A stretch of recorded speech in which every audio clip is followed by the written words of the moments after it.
I used to fear how I felt, especially as a young man, and there were many reasons for this. Welcome to Anxiety Master. My name is Dominic Decker, a teacher, registered therapist, and your support behind Anxiety Master, here to help you develop the practical and emotional skills you need for a strong and confident life. So what lay behind the fear of my feelings? Well, there were various things, I suspect. Ego. I had a fragile self-perception that I was committed to maintaining because, well, if I did away with this foundation, the whole structure would collapse. Fear. I didn't know what I'd find at my core should I look too closely, yet I suspected it might not be pretty. Uncertainty about what it was to be attractive and whether my emotional experience could ever be acceptable. Doubt regarding whether my emotions were valid and worthy of acknowledgement, or would a proper person suck it up, man up, because boys don't cry, so stop acting like a sissy. All those toxic notions that hinder the ability to communicate honestly. There was nervousness about being vulnerable. What if I exposed how I felt to others? Might they respond by rejecting or abandoning me? And if so, then what? And also, concern that my true feelings were meant to be kept secret, private and confidential, silent suffering to be tidily locked away so as not to put others off their tea.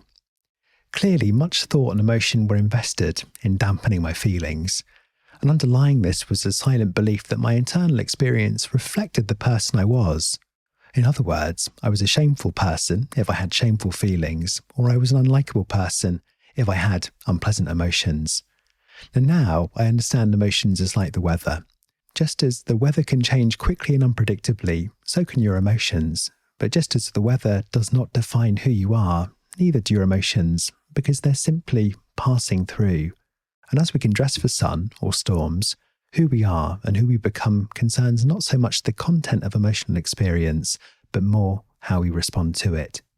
And this is what I want to talk about with you today, how you can learn an important step to acknowledging how you feel.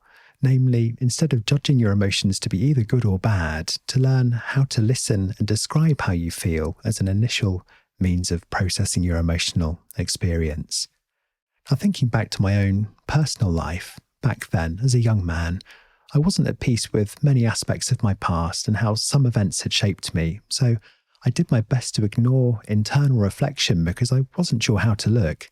And if I did, would I be okay with what I found? I remember my mid-20s looking through a self-esteem questionnaire and mentally ticking all the boxes. It might have been a call to action, a nudge to get some clear-eyed perspective on the direction of my life. But instead, I remember my face heating up as I read through, and I swallowed the reckoning and just told myself anyone could report those feelings on any given day. And besides, daft self-questionnaires, they have as much clout as reading your horoscope. And both are nice for some self-centered distraction, yet unworthy of serious attention. Yeah, if I'm honest, the ego was pretty raw back then. I spent a lot of energy preserving a sense of self that, in fact, was desperate for some candid and generous intervention.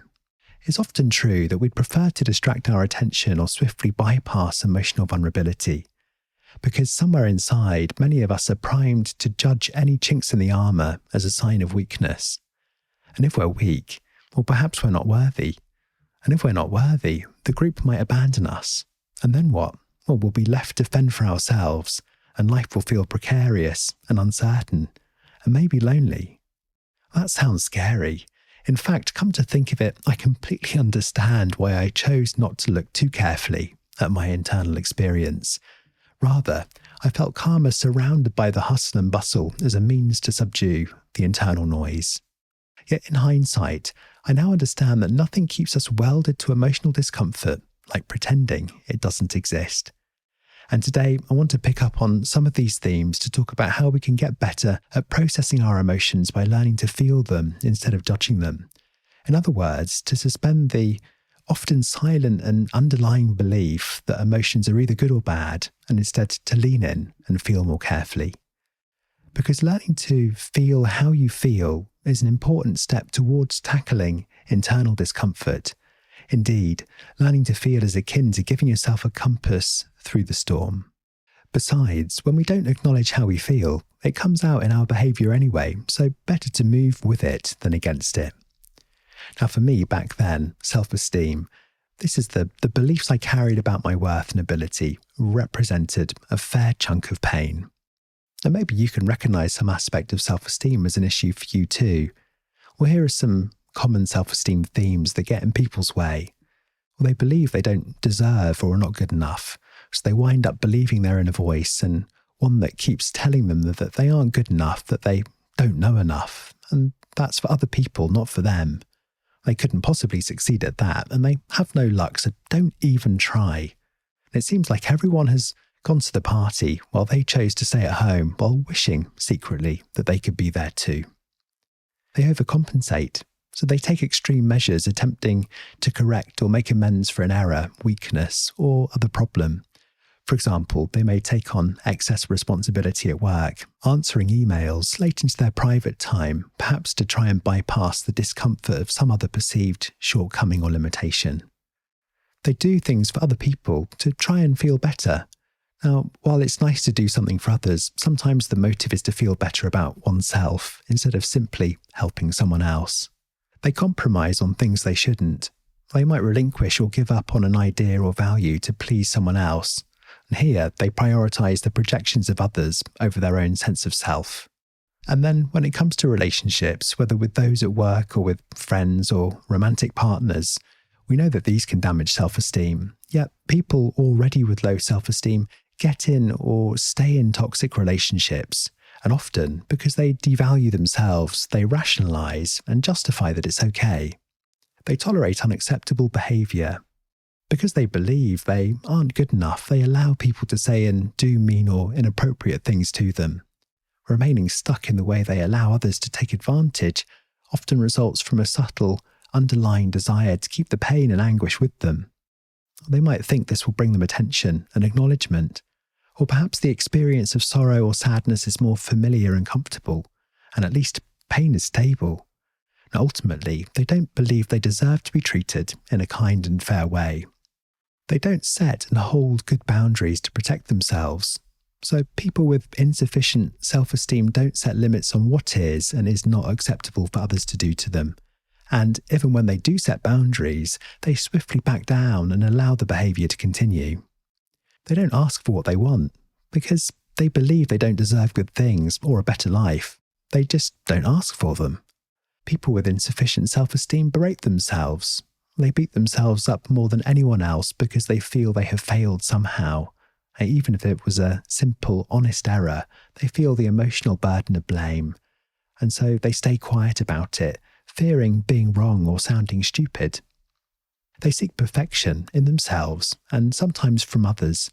And when they can't be perfect, they give themselves a hard time instead of accepting what is. Or they look for other people's faults as a temporary fix to feel better rather than look at themselves. They fixate on the negatives, so they believe everyone else's life is better or maybe more important than theirs.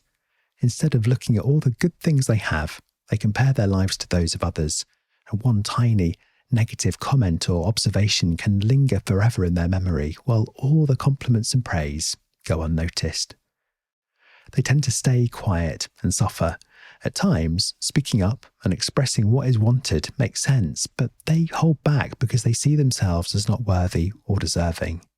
And ultimately, they don't acknowledge the beauty and gifts they bring to the world. Instead, they dismiss everything they have to offer as negligible or immaterial. Now, if listening to that audit of behaviours or self-beliefs rings any bells, you might consider the way you treat yourself and whether you value your emotional experience with the importance it deserves. Yet to do this, well, we need a slightly different focus. Now, having worked with countless people in my therapy practice, I've come to develop a different perspective on the concept of self-esteem. You see, as necessary as it is to have sufficient and balanced self-esteem, it tends not to be a reliable friend. Because the way we feel about ourselves directly relates to how we believe others perceive us. So self-esteem tends to be high when we believe others view us positively. Yet when we feel low and unworthy or don't feel other people value or acknowledge us meaningfully, self-esteem deserts us, and then we're left to rebuild on our own. So instead, when it comes to acknowledging your emotional experience, the concept of self-compassion is perhaps more helpful. Self-compassion involves extending the same level of care and understanding you would to a friend in need, but in this case, towards yourself. And we can think of it as having three components. Component one is self-kindness versus self-judgment. So self-compassion entails being kind and understanding towards ourselves when we suffer or fail or feel inadequate, rather than ignoring the pain or berating ourselves with self-criticism. And self-compassionate people recognize that being imperfect and failing and experiencing life's difficulties are inevitable, so they aim to be gentle with themselves when confronted with painful experiences, rather than getting angry when life falls short of set ideals. Now, we can only sometimes be or get exactly what we want. So when we fight this reality, suffering increases in the form of stress and frustration and self-criticism. Yet when we accept this reality with sympathy and kindness, greater emotional peace is experienced. And the second element involves this idea of common humanity versus this kind of internal isolation. Now, frustration at not having things exactly as we want is often accompanied by an irrational but pervasive sense of isolation, as if I were the only person suffering or making mistakes. Now, this is understandable because each of us has no experience that we aren't at the centre of. Yet to expand our perception to the wider world and to realise that all humans suffer, the very definition of being human means that one is mortal, vulnerable and imperfect. Therefore, self-compassion involves recognising that suffering and personal inadequacy are part of the shared human experience and something we all go through, rather than something that happens to me alone. And the third important aspect refers to mindful presence versus over-identification. So self-compassion also requires a balanced approach to our uncomfortable emotions so that feelings are neither suppressed nor exaggerated. And this stable stance stems from being able to relate personal experience to those of others and their suffering, thus locating our experience into a bigger picture. So it also stems from the willingness to observe our anxious and painful emotions and thoughts, but openly and clearly. So in other words, to attend to how we feel with a non-judgmental and receptive filter in which we observe thoughts and feelings as they are without trying to suppress or deny them. To bind this into a relatable image, imagine a young child coming to you crying with a grazed knee. Now, what would your response be? You would likely listen to what had happened and offer them comfort and find a way to set their wound towards healing. Or when we think about self-compassion, we might consider ourselves and our emotional experience as that child who needs the same kindness, empathy, and understanding. And this is self-compassion. There's a chance that without realizing it, you judge your emotions, that you have an underlying belief that emotions are either good or bad. And many of us have been taught to suppress or ignore the ones that are considered negative, such as anger or sadness, and to embrace the ones considered positive, such as happiness or joy. If you reflect for a moment, do you label emotions as good or bad? For instance, if you're sad, might you think, oh, I shouldn't be feeling this way. I should just get on with it and not complain.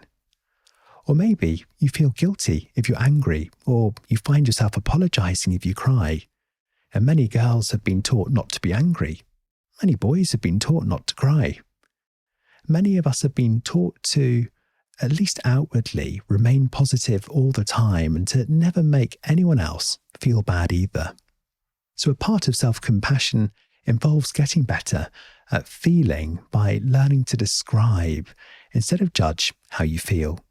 In other words, to do away with thinking in terms of positive, good, and negative, bad emotions, to simply acknowledge and describe our emotions instead of denying the experience.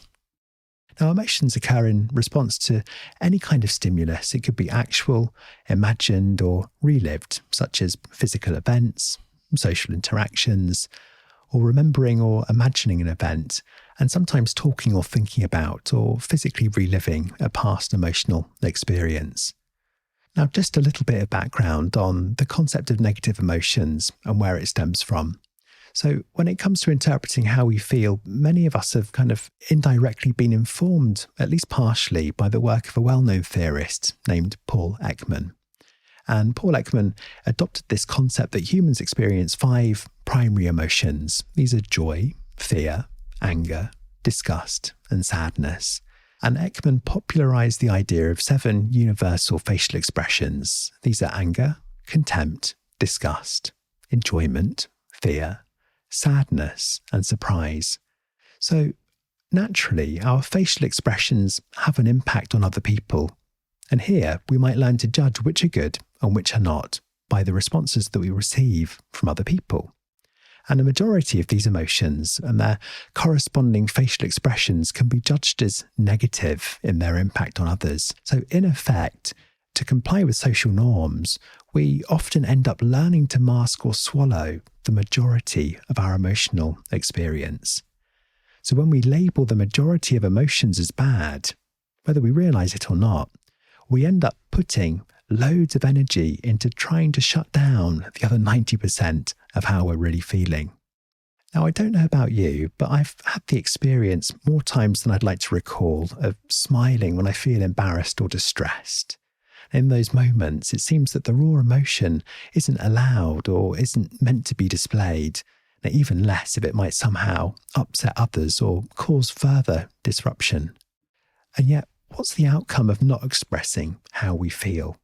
Now, people feel miserable, disconnected from themselves, and not adequately seen and heard. If you think about when you try to avoid sadness and instead be upbeat, here, suppression of how you feel causes a disconnect between the external situation and your internal experience. It's kind of jarring and upsetting because ultimately we're left with limited options for how we can honestly respond to how we feel.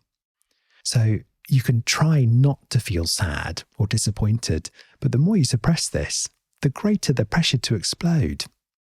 And maybe you've had that experience at work, for instance, where people are being annoying, rude, or inconsiderate and putting too much on you, or maybe you've just had too much to do and you can feel the pressure rising, but there's been no appropriate moment. There's been no opportunity to express in an even way how you're feeling.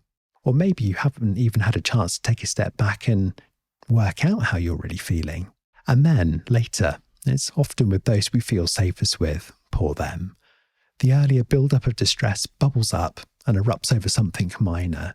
And naturally, for the other person, this unregulated and often disproportionate emotional response results in misunderstanding and conflict and upset with those that we hold the dearest. So then we feel shame and guilt with ourselves, and often we might revert to suppressing how we really feel again. And so we kind of end up trapped. We might think if we were better or stronger, or if we had more willpower, that we'd be able to balance between denying emotions and acting on them. Yet this doesn't work very well. And besides, if you don't express how you feel, it always finds a way of coming out anyway. So we want to step off this seesaw of suppress and explode, and instead learn to acknowledge, lean in and listen, and then make a conscious choice about what we want to do with how we're feeling. Now, this is the first important step in learning to process your emotions. So when you get better at feeling your emotions, you're going to feel more peace and calm. And one of the ways we do this is by developing a non-judgmental attitude about emotions. So instead of labeling good, bad, or should not emotions, we're going to focus our energy on acknowledging them for what they are, notice that they exist, and instead of judging emotions, learn to describe them. And there are comfortable and uncomfortable emotions, and there are exaggerated and distorted ones as well. So instead of saying that this is bad, let's have a go at being more descriptive about how we're feeling. We might say, for instance, well, this feeling inside right now is uncomfortable, or it's painful, or it's difficult, or it's bringing something up for me and I'm not quite sure how I can understand it right in this moment. Now, this level of honesty and sincerity to really reflect upon how we're feeling inside. This matters because when we label something as bad, we limit ourselves to just a few tools. We have to avoid it. We have to just kind of swallow the lump and keep coping, or we distract ourselves from it. But when we have that courage to look in the mirror and to really experience that reflection and to become curious about how we feel, then those emotions can become a superpower in a sense. It's almost like they can become an important messenger for our experience. We hold them close, they become a friend. So instead of suppressing emotions, let's think about how we can be curious about them. You might imagine yourself like a scientist or explorer investigating a new species, and then whenever you have a feeling that's coming up and you're not quite sure where it's coming from or what it represents or how you might even want to respond, you can give yourself a moment to gather a modicum of composure, take yourself aside and focus on your breath and bring yourself to a place of modest calm inside, and soften your gaze and simply sit with the experience. Now, if this is something you're not used to, this will take practice. This can feel awkward. It can feel uncomfortable. And as I said right at the beginning, sometimes we might be afraid to listen too carefully because we don't know what we'll hear. But ultimately, if we can learn to embrace those emotions and our internal experience like that small child who's come to us looking for care and empathy and understanding, we'll be acting towards ourselves with the greatest degree of compassion we can. So you might think about, for instance, when you want to describe your emotional experience, you might think in terms of, okay, what am I feeling right now? Or what triggered this emotion? How intense is it right now? How does this experience affect me physically? And how does this emotion impact my thoughts and behaviour? And you might want to think, is this a new feeling or does it feel old and familiar? And how long has it been present for?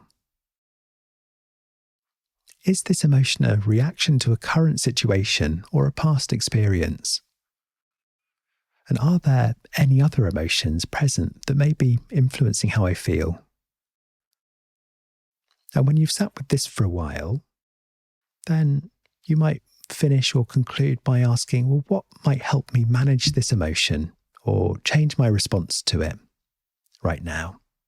Now, sometimes there's nothing immediate that you can do, but you see, many intense emotions are really just asking to be recognized and acknowledged. So then they tend to dissipate on their own when they receive that level of care and regard. So this is a wonderful skill to spend some time with, listening to learn and understand and describe how you feel represents a profound validation of who you are. So have courage and spend time with this. I hope you found that useful. Thanks for listening, and I'll be back soon.